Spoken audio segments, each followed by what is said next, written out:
Narito ang mga pinakamaiinit na balita ngayong tanghali. Senior citizen, patay matapos matrap sa sunog sa Marikina. 1.4 milyong liters ng langis na karga ng lumubog na oil tanker sa Bataan, wala pang indikasyon na tumatagas. Ayon sa Philippine Coast Guard, rollback sa mga produktong petrolyo nakaamba sa susunod na linggo. Sa MBC TV correspondents, mga humahabol sa pamimili ng school supplies, dagsa sa mga tindahan sa Katarman, Northern Samar. Sa MBC TV Sports, Manny Pacquiao nanguna sa Asian Athlete of the Century. Heidelin Diaz, Junmar Fajardo kasama sa listahan. At sa Showbiz Spotted, Michael De Mesa, 22 oras na stranded sa Rizal dahil sa baha.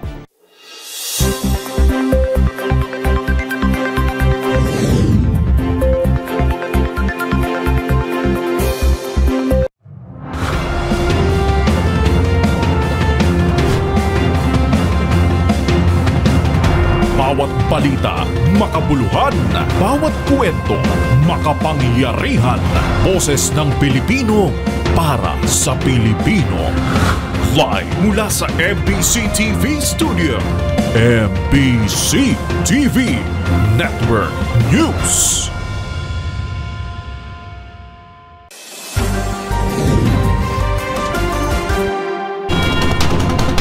Pilipinas, una sa ating mga balita. Tila sinakluban ng langit at lupa ang isang senior citizen na hindi lang binaha kundi natrap pa sa isang sunog sa Tumana, Marikina City. Ayon sa anak ng biktima, bumalik ang kanyang ama sa loob para subukang isalba ang ilang pera at papeles. Ang buong pangyayari ibabalita sa atin ni Edniel Parosa. Pinahana, nasunugan pa ang mga residenteng narito sa barangay Tumana sa lungsod ng Marikina. Hindi pa man nakare-recover sa baha at putik. Tinamaan pa ng panibagong trahedya ang 6 na kabahayan sa Pipino Street. Pinaka-emosyonal na naabutan ng DZRH News ang mga kaanak ng isang lalaking senior citizen na natrap sa loob ng ikalawang palapag ng kanilang bahay. Kwento ni Chris Garcia, anak ng biktima at nagtamo rin ng lapnos sa muka. Ginising pa sila na higit 60 anyos nilang ama matapos masunog ang katabing bahay kaninang bago mag-alas 3 ng madaling araw. Pero bumalik pa umano ito sa loob para kumuha ng papeles at pera habang sila'y hindi na nakatulong na mag-apula ng apoy dahil ang gamit nilang mga timba ay dinala umano sa evacuation centers. Nung umapoy na sir, natutulog pa kami sa taas. Tatay ko, ginising kami. Tapos nung sinabi may sunog, bumaba na kami sir. Kumuha kami timba. Wala kami magamit timba sir kasi nasa evacuate. Nag-ano kami kasi ng baha. Umabot sa unang alarma ang sunog bago tuluyang naapula bago mag-alas 4. Pero mag-alas 9 na ng umaga, natagpuan ng mga pamatay sunog ang bangkay sa loob ng bahay. Dahil sa trahedya ng baha at bagyo, walang kuryente sa tahanan ng kumalat ng apoy. Kaya ang sinisilip na dahilan nitong sunog ay kandila, bagay na iniimbestigahan pa ng Bureau of Fire Protection. Para sa MBC TV Network News, ito si Edniel Parosa. Una sa Pilipinas, una sa Pilipino. Sa balitang sunog pa rin, tila dobleng delubyo ang sinapit ng isang palengke sa Novaliches, Quezon City. Yan ay matapos masunog gayong hindi pa man din nakababangon ang mga tindero mula sa bahang idinulot ng habagat at bagyong Karina. Narito ang balita ni Val Gonzales. Halos natupok ng apoy ang lahat ng paninda ng karamihan sa mga vendors sa nasusunog na palengke ng Novaliches sa Santa Monica, Novaliches, Quezon City. Nabulagang mga magtitinda dahil alas 5 ng madaling araw nangyari ang sunog. Walang naisalbang mga ito. Sa tindahan nga ng itlog na ito, makikitang sunog na sunog ang tray-tray ng mga itlog. Ayon sa mga may-ari ng stall sa loob ng palengke, dobleng dilubyo ang nangyari sa kanila. Dahil kahapon lamang ay malalim na baha na umabot ng hanggang bewang ang naranasan sa loob ng palengke. Hindi na nga anila sila nakapagtinda kahapon, ganito pa ang kanilang sinapit ngayong araw.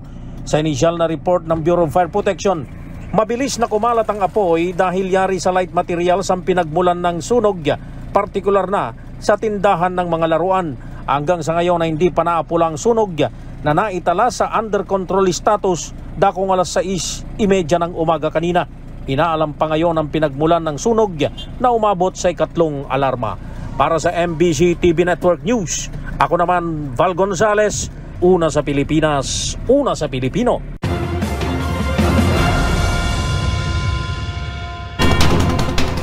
Pumiling naman ang Valenzuela LGU sa Department of Education o DepEd na ipagpaliban muna ng 1 linggo ang pagbabalik eskwela sa lungsod. Sa panayam ng DZRH, sinabi ni Mayor Wes Gatchalian na ito'y upang bigyang daan ang paglilinis sa mga putik at basura sa mga lugar na nagsilbing evacuation center.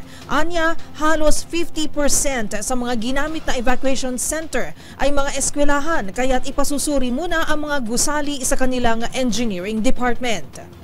Kakatapos ko lang text kay Secretary Angara po. Kahapon po ay nag-request na po ako sa aming DepEd SDS at DepEd NCR na kung pwede pong i-move na lang po to August 5. 1 week, ano? Ang aming pasukan dito sa Valenzuela. Kung maaari po. Dahil we will be needing talaga, kahit naman po umalis yung mga evacuees natin, we'll be needing siguro 1 week po para pong linisin ng mga putik, mga basura.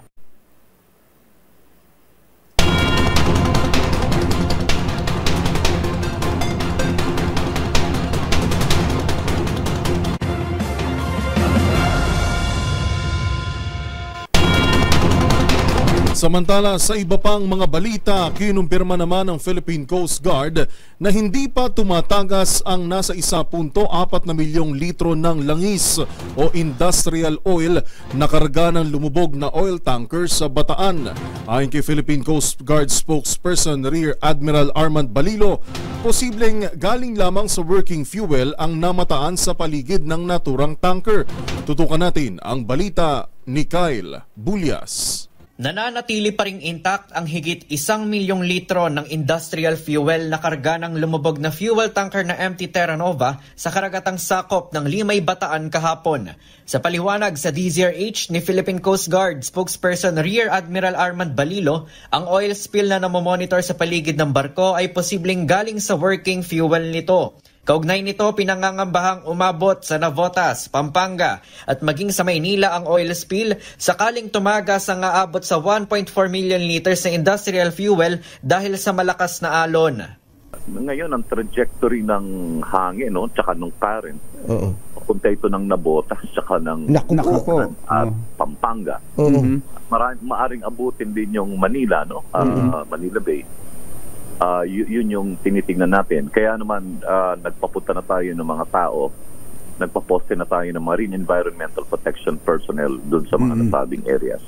Ngayong araw ay pinupulong na ni Coast Guard Commandant Admiral Ronnie Gavan ang salvage company kasamang iba pang kinatawan ng PCG para sa agarang pag-siphon o paghigop sa lumubog na industrial fuel. Sa kasalukuyan, nakapag-deploy na ng mga dispersant gayon din ang mga oil spill boom para mapigilan ang pagkalat ng langis sa karagatan. Para sa MBC TV Network News, ito si Kyle Bulias, una sa Pilipinas, una sa Pilipino.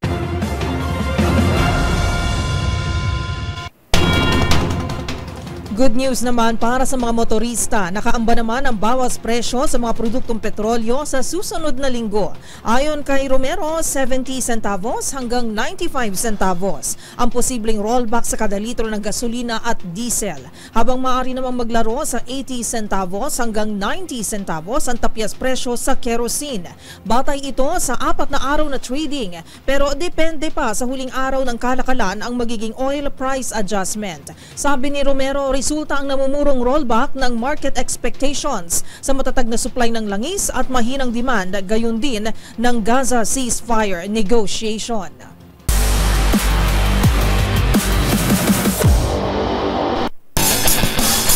Muli na namang lumutang ang pangalan ng mga atletang Pinoy sa inilabas na Top 25 Asian Athlete of the Century ng ESPN. At nanguna nga sa pagkilalang yan ang pambansang kamao na si Manny Pacquiao.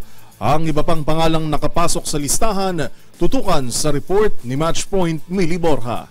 Kinilala ang Pinoy boxing legend na si Manny Pacquiao bilang top 1 sa Top 25 Asian Athlete of the Century ng ESPN.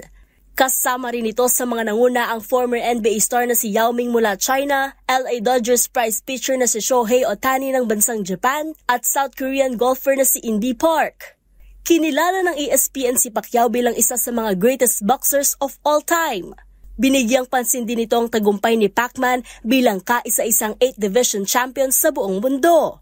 Samantala, maliban sa pambansang kamao, kasama rin sa listahan bilang top 90 ng Olympic gold medalist na si Heidelin Diaz, matapos nitong makuha ang natatanging gold medal ng Pilipinas sa Summer Games noong Tokyo Olympics. Habang pang 25 naman sa listahan ng basketball star na si Junmar Fajardo. Sa kasalukuyan, mayroon kasi itong 7 Most Valuable Player Award at 10 championship titles sa San Miguel Beermen. Naging malaking bahagi din si Fajardo sa pagkuha ng Pilipinas ng ginto sa Hangzhou Asian Games. Para sa MBC TV Network News, ito si Mili Borja, una sa Pilipinas, una sa Pilipino.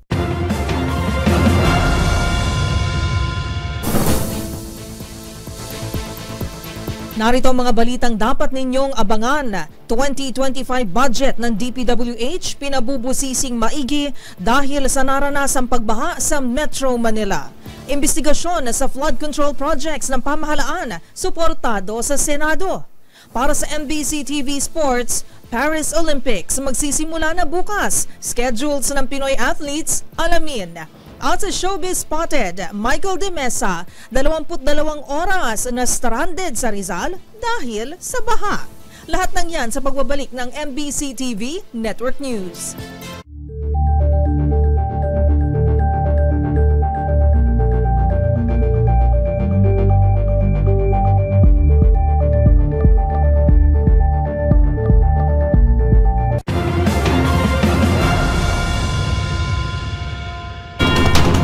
Mainit ang mata ng Kamara ngayon sa 2025 budget ng Department of Public Works and Highways o DPWH. Yan ay matapos ang malawakang pagbaha na naranasan sa Metro Manila. Ayon kay House Deputy Minority Leader Franz Castro, mananagot ang dapat managot sa naranasang pinsala ng ating mga kababayan. Narito ang report ni Milky Rigunan. Dadaan sa matinding pagbusisi sa Kamara ang budget ng Department of Public Works and Highways para sa 2025. Ayon kay House Deputy Minority Leader Franz Castro, dapat may managot sa naranasang pagbaha sa National Capital Region at bahagi ng Southern Tagalog at Central Luzon. Sabi ni Castro, nasa mahigit 200 billion pesos ang pondo ng DPWH sa Flood Mitigation Program ngayong 2024. Bukod pa dito ang mga foreign assisted projects para sa flood control na tinatayang 1 bilyong piso kada araw, kaya posibleng umabot nga sa mahigit 400 billion pesos ang pondo sa flood control projects. Dagdag pa ni Castro, kailangan itong busisiin ng todo dahil sinasayang nila ang pera ng bayan pero palpak naman ang nangyayari. Question pa ni Castro kung nasaan ngayon ang mahigit 5,500 na flood control projects na ipinagmamalaki ni Pangulong Marcos sa kanyang katatapos pa lamang na SONA. Ang bagyong Karina lamang palaan niya ang nag-fact check sa palpak na flood control projects ng DPWH. Para sa MBC TV Network News, ako si Milk Regunan, una sa Pilipinas, una sa Pilipino. Kaugnay niyan, hindi naman naniniwala si DPWH Secretary Manuel Bonoan na reclamation activities ang salarin sa mga naging pagbaha sa National Capital Region sa kasagsagan ng habagat at bagyong Karina. Ayon sa kalihim, hindi reclamation, kundi basura ang tunay na problema. Pakinggan natin ang ulat ni Arnold Herrera. Naikukumpara ngayon ng epekto ng bagyong Karina sa tindi na hagupit ng bagyong Ondoy noong 2009. Kaya hindi kumbinsido si Department of Public Works and Highways Secretary Manuel Bonoan na reclamation activities ang dahilan ng matinding pagbaha na halos magpalubog sa malaking bahagi ng National Capital Region. Sinabi ito ni Bonoan matapos ang mga alegasyon laban sa reclamation activities sa Manila Bay.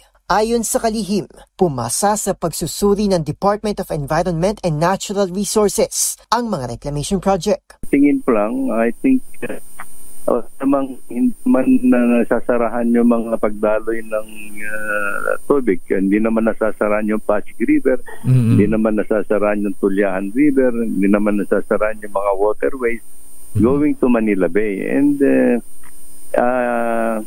Yung mga reclamation areas naman, in fact, ito had been evaluated naman with the Department of Environment and Natural Resources. Malaking dagok din daw sa malawakang pagbaha ang pagkakabara ng mga basura sa mga daluyan ng tubig. Bagay na sinabayan din ng high tide sa Kamanava area, kaya't hindi rin napakinabangan ang pumping stations. Dagdag pa nito, hindi raw nakatulong ang pagkakatigil ng dredging activities sa mga ilog natin. For 15 years, I think na-stop yung dredging and desilting operations sa mga rivers natin. So when we took over, ang nakita kong dahilan, sa akin lang nakita kong dahilan kung bakit mabilis umapaw ang mga tubig sa ilog pagka umulan is because the riverbeds are too shallow now. Samantala, ibinida rin ng opisyal na sa nagdaang 2 taon ay maraming nagawa ang DPWH na flood control projects sa buong Pilipinas. Lubos namang nagpasalamat si Bunoan, lalo na sa pamunuan ng Marikina na naging puspusan ang pagkilos para agad humupa ang baha. Para sa MBC TV Network News, ito si Arnold Herrera. Una sa Pilipinas, una sa Pilipino.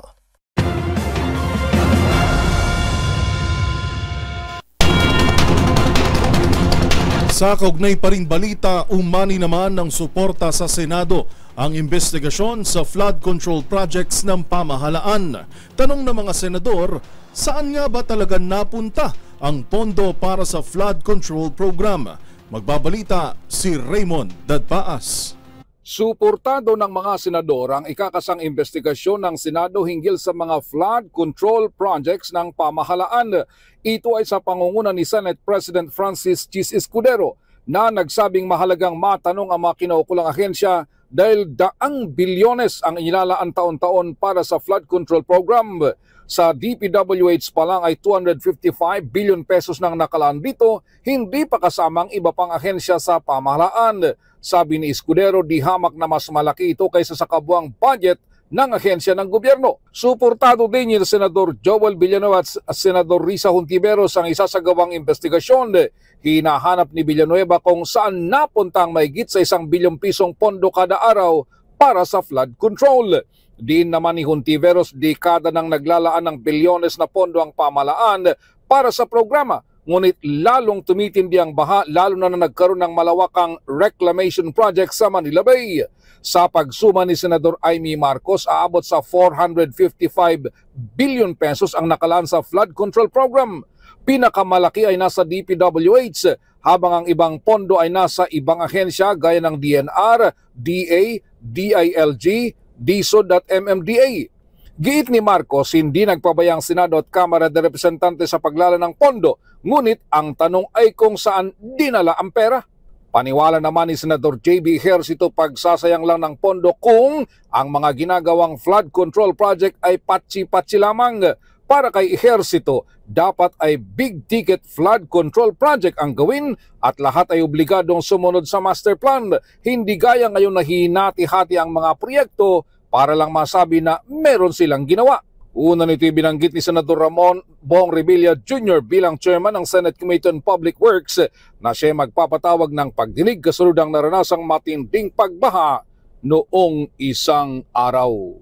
Para sa MBC TV Network News, ito si Raymond Dadpaas, una sa Pilipinas, una sa Pilipino.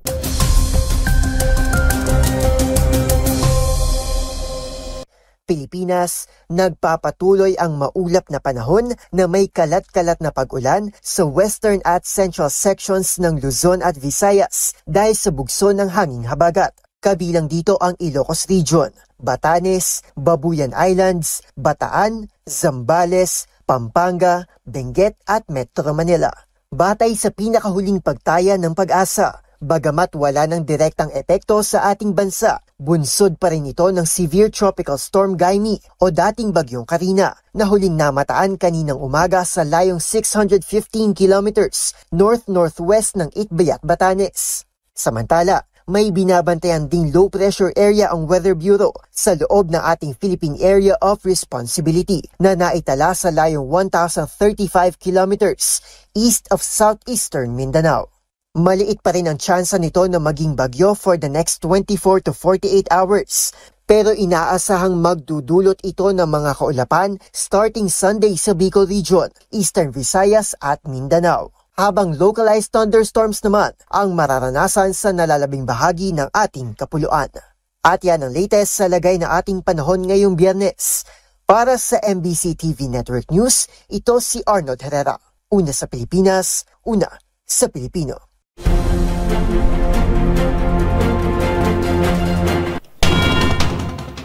Sa iba pang balita, humingi naman ng paumanhin si Mayor Abby Binay hinggil sa viral Hill Tulog Avenue signages sa Makati City. Ayon sa alkalde, hindi umano dumaan sa kanyang opisina ang anyay advertising stunt ng isang sleep-inducing supplement na kalaunay inulan ng batikos online. Ang buong detalye pakinggan natin sa ulat ni Giselle Ricafort. Nagsalita na si Makati Mayor Abby Binay sa binabatikos ngayon na pagpapalit ng street sign ng Hilpuyat Avenue sa Hiltulog Avenue sa lungsod. Ayon sa alkalde, hindi dumaan sa kanyang tanggapan ang request sa permit para sa sinasabing advertising campaign at kung dumaan naman ay agad niya itong tatablahin. Pinagsabihan ng mayora ang mga city official na nagbigay ng permit na dapat mas naging maingat. Dapat din anyang inisip ng mga ito ang kaguluhan na maaaring idulot sa mga motorista, gayon din sa mga commuter ng nasabing mga signage. Pinabalik na ni Binay ang mga Hilpuyat signage kasabay ng paghingi ng paumanhin sa pamilya ni dating Senate President Hilpuyat. Sinasabing bahagi ang Hiltulog signages ng marketing strategy para sa isang melatonin o supplement brand para makatulog. Para sa MBC TV Network News, Giselle Ricafort para sa DZRH, una sa Pilipinas, una sa Pilipino.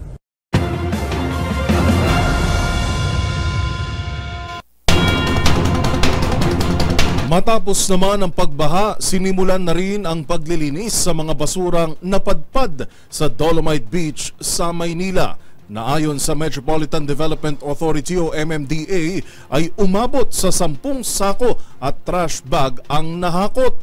Tutukan natin ang report ni Boy Gonzales. Matapos ang panalasa ng Bagyong Karina at habagat itong nakalipas na araw, sinimula na ng mga tauhan ng MMDA at DNR ang paglilinis sa Manila Baywalk Dolomite Beach sa lungsod ng Maynila. Pawang mga debris, plastic, styrofoam at iba pang klase ng basura ang hinahakot ngayon sa clearing operation. Ayon sa MMDA, higit 10 sako na at trash bag na ang kanilang nakukuha. Bukod dito, masusiring winawalis ang mga Dolomite sand para mawala ang mga nakabaong basura at iba pang bagay upang maging pinumuli ang artificial na buhangin. Inayos na rin nila ang paligid at dalampasigan ng Dolomite Beach, lalo na ang mga barrier o harang na nasira matapos ang kalamidad.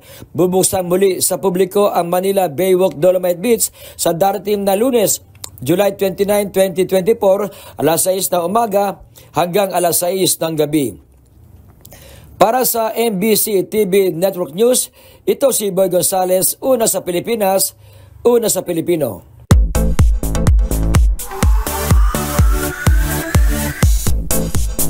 Dahil sa matinding baha, inabot na ng 22 oras bago na rescue sa may bahagi ng Cainta Rizal si Michael De Mesa, ang veteranong aktor pauwi galing taping ng Mas Stranded sa kalsada. Ang iba pang detalye tutukan sa showbiz report na ito. Matapos ang halos isang araw, ligtas nang nakauwi ang veteranong aktor na si Michael De Mesa sa kanilang tahanan.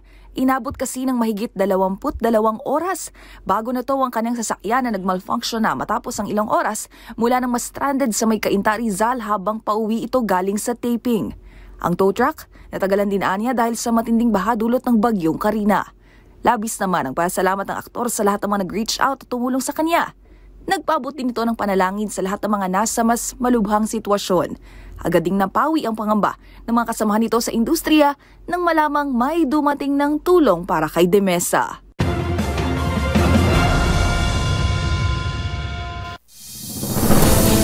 Narito ang mga balitang dapat nyo pang abangan.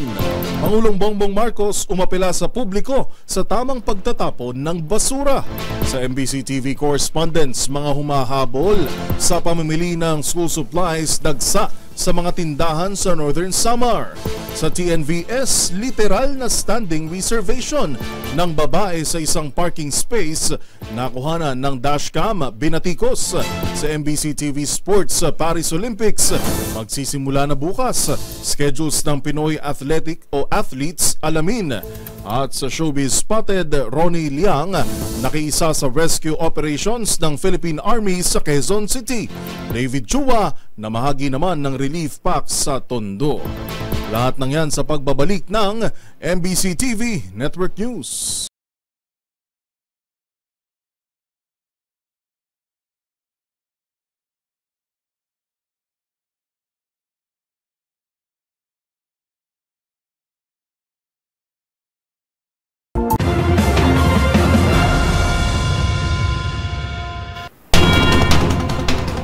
Sa pagpapatuloy ng ating balitaan, umapila si Pangulong Bongbong Marcos sa publiko sa tamang pagtatapon ng basura. Itong naging panawagan ng Pangulo matapos nitong inspeksyonin ang mga lungsod ng Navotas at Valenzuela na pinalubog ng habagat at bagyong Karina. Ang mga detalye hatid ni Rose Babiera. Dumulog sa publiko si Pangulong Bongbong Marcos ukol sa tamang pagtatapon ng basura para maiwasan ang pagbabara ng mga drainage na nagdudulot ng pagbaha lalo na sa Metro Manila. Sa isinagawang ocular inspection ng Pangulo sa mga lungsod na lumubog sa baha sa pagsalanta ng bagyong Karina at hanging habagat, partikular na ang mga lungsod ng Navotas at Valenzuela. Napag-alaman niya na mayroon ng 81 pumping station sa Navotas, habang 32 naman sa Valenzuela City. Ayon sa Pangulo, bagamat marami na ang mga pumping station sa rehiyon, hindi raw ito naging mabisa at hindi napigilan ng pagbaha dahil barado ito ng mga basurang hindi maayos na naitatapon ng mga residente roon. Hiling ng Pangulo, sana matuto na ani ang mga tao para hindi na maulit ang mga ganitong problema. Ipinasisilip din ni PBBM ang mga flood control infrastructure ng bansa. Nagbalik tanaw ang Pangulo sa isa sa mga pinakamalakas na bagyo na nanalanta rin sa bansa noong 2009 na Super Typhoon Ondoy. Ayon sa tala, mas mataas ang tubig ulang na record noong Ondoy, ngunit mas maraming lugar ang nalubog sa baha sa pagdaan ng bagyong Karina. Sa nakaraang situation briefing na pinangunahan ng Pangulo, ipinag-utos niya na magsagawa ang mga kaukulang ahensya ng gobyerno ng nationwide assessment para sa mga apektadong lugar ng bagyo upang matukoy kung saan dapat magpadala ng mga tao, relief goods at financial assistance. Para sa MBC TV Network News, ito si Rose Babiera. Una sa Pilipinas, una sa Pilipino.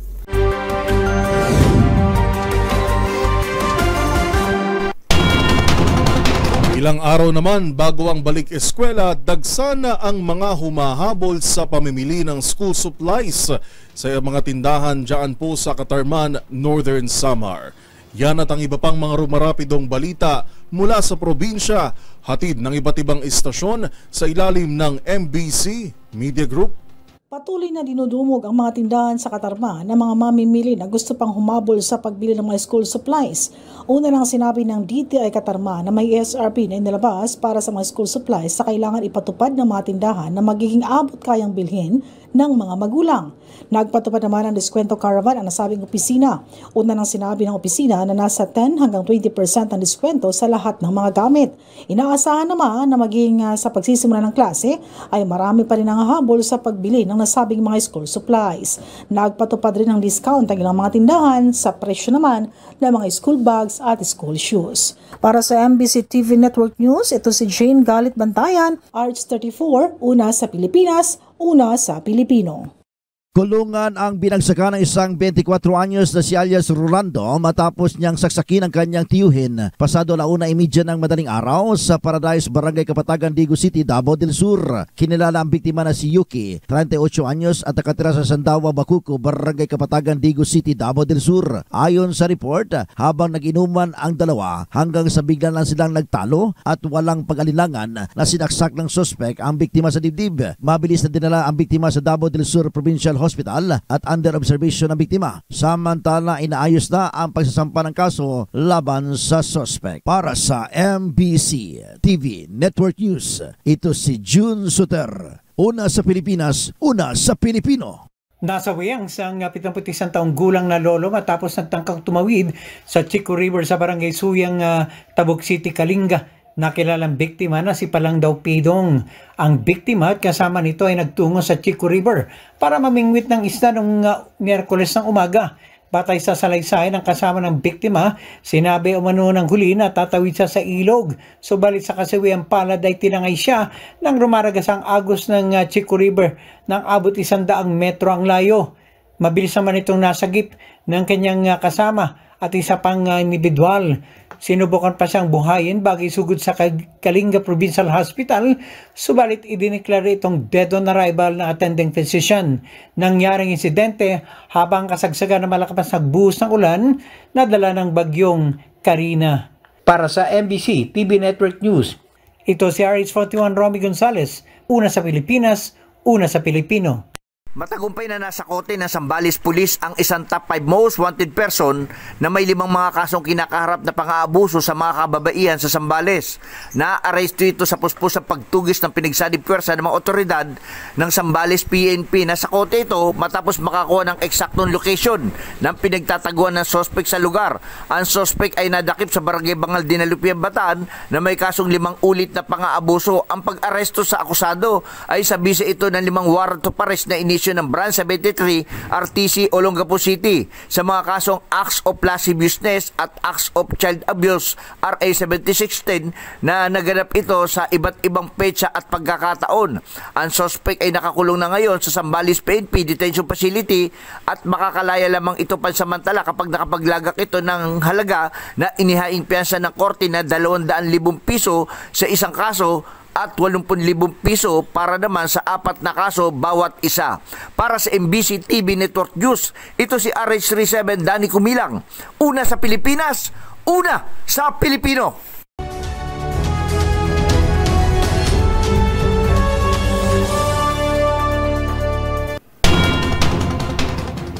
Kumulo na naman ang dugo ng mga netizen matapos mag-viral ang isang dashcam video. Tampok ang babaeng matapang na nakatayo sa isang parking space sa loob ng isang mall na tila ba nire-reserve ang espasyo. Ito'y kahit pa umuurong na ang naunang sasakyan papasok sa nasabing parking slot.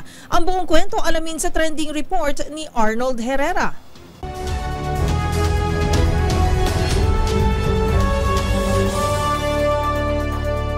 Maliban sa pag-aaral magmaneho, isa pa sa mga pagsubok na karaniwang hinaharap ng mga motorista ay ang paghahanap ng parking space.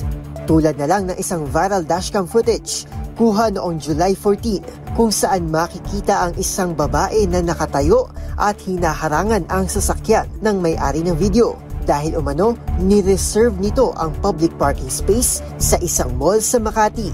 At nang sinubukang iurong ng driver ang sasakyan, tila hinamon pa ito ng babae na sagasaan siya bago tuluyang magtapos ang video.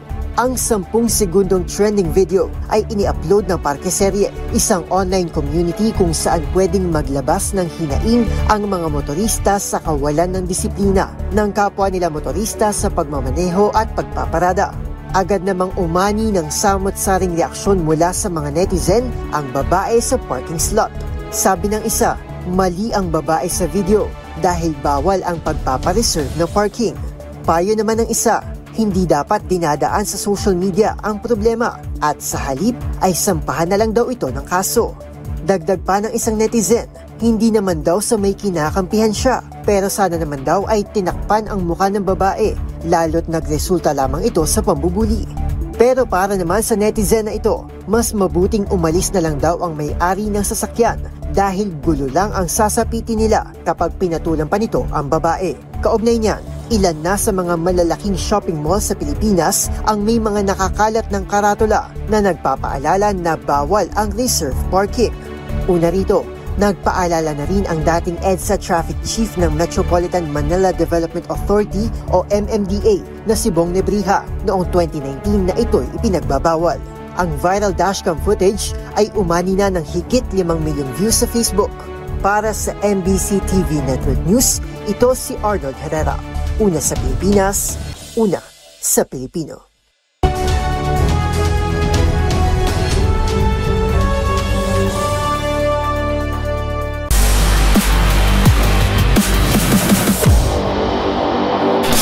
Olympics update naman tayo dahil bukas na ang inaabangang pagsisimula ng 2024 Paris Olympics. At para suportahan ng ating 22 atletang Pinoy na sasabak sa Summer Games, ihatid sa atin ni Mili Borja ang mga dapat abangan at ang schedules ng kanilang mga laban.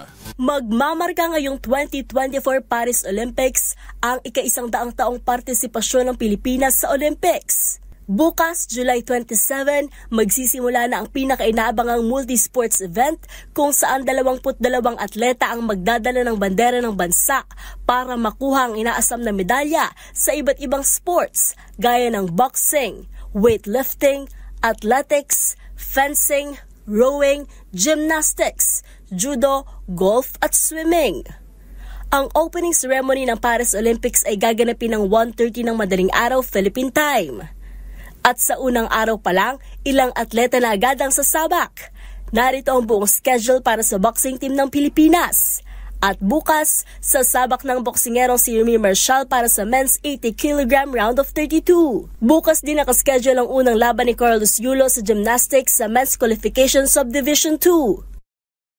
Sa unang araw rin makikita ang aksyon para sa rower na si Giovanni Delgaco sa women's singles sculls hits. Pagdating naman sa fencing, sa linggo nakatakdang sumabak si Sam Ketantan sa women's foil table of 64, 32, 16 at 8. Habang narito pang ibang schedule para sa athletics, golf, judo, swimming at weightlifting. At yun ang mga latest updates sa mundo ng sports. Para sa MBC TV Network News, ito si Mili Borja, una sa Pilipinas, una sa Pilipino.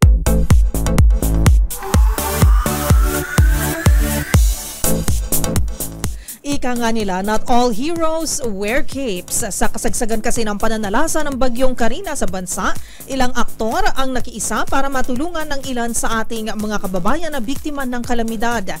Maliban kay Gerald Anderson, na ispatan din ng publiko ang pagtulong ni Ronnie Liang at David Chua. Yan ang tinutukan sa Showbiz Report na ito. Sa pagtupad ng tungkulin bilang reservist, nakaisa rin ang singer-actor na si Ronnie Liang sa isinagawang rescue operations ng Philippine Army sa Barangay Rojas, Quezon City. Sa mga kuhang larawan, makikita ito kasama ang 1302 Ready Reserve Battalion na kasuot ng life vest, sakay ng isang rescue boat para matulungan ang mga biktima ng bagyong Karina. Sa post nito, nakasaading #ParaSaBayan. Maliban sa pagiging Army reservist, isa ring licensed commercial pilot si Ronnie Liang. Sa kasagsagan din ng bagyong Karina, namahagi naman ng ayuda ang actor-director na si David Chua.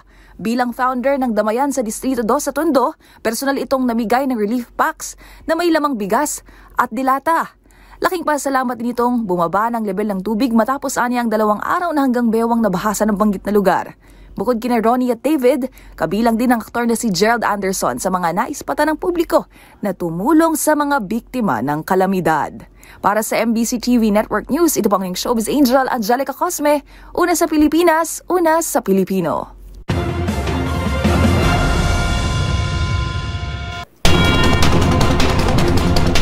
At yan na po mga nakalap naming balita ngayong araw ng Biyernes. Ito po si Yuel Reyes. Nako, advance happy weekend po sa ating lahat. At ito naman po si Karen Oyong. Magkita-kita tayong muli sa darating na Lunes para sa mga balitang makabuluhan, mga kwentong makapangyarihan. Hatid ng boses ng Pilipino para sa Pilipino. Ito ang MBC TV Network News.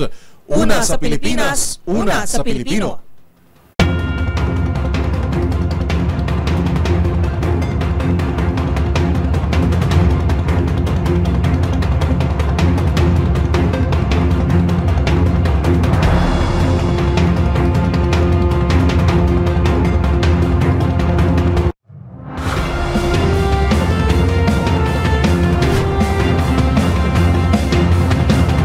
Bawat balita, makabuluhan. Bawat kwento, makapangyarihan. Boses ng Pilipino para sa Pilipino. Live mula sa MBC TV Studio. MBC TV Network News.